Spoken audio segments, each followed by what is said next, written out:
Guys நான் fish form வச்சுருக்கேன்னு வச்சுட்ருந்தேன். பார்த்தா நத்தையோட form தான் வச்சுட்டு இருந்திருக்கேன் இத்தனை நாளாக எனக்கே தெரியாமல். அது என்னன்றதை இந்த வீடியோவில் பார்க்கலாம் வாங்க.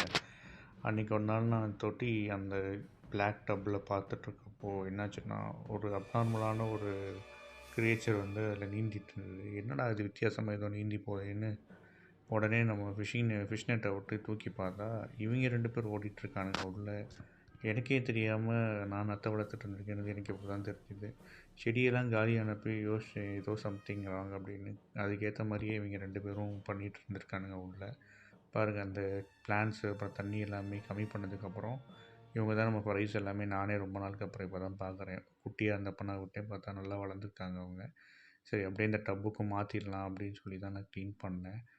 வாங்கிட்டு வந்த நேரம் தான் எனக்கும் இந்த நத்தையும் சரின்னு சொல்லிவிட்டு சரி மாற்றிடலான்னு தண்ணியெல்லாம் கம்மி பண்ணிவிட்டு வச்சுருந்தப்போ 2 பேரும் எடுத்து கீழே விட்டேன்.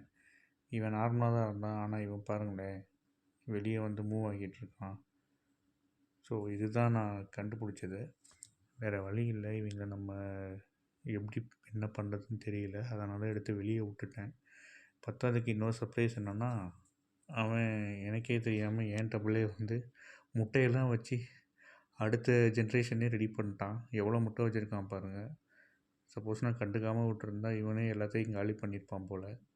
நல்ல வேளை நான் பார்த்து கவனித்து எடுத்தனால இதனால் கண்டுபிடிக்க முடிஞ்சது.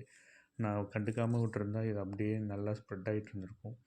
எனக்கு எந்த அளவுக்குன்னு தெரியல. நான் முடிஞ்ச அளவு எல்லாத்தையும் க்ளீன் பண்ணிட்டேன். பட் செடியிலேருந்து முட்டை வந்தாலும் வாய்ப்பு இருக்குது.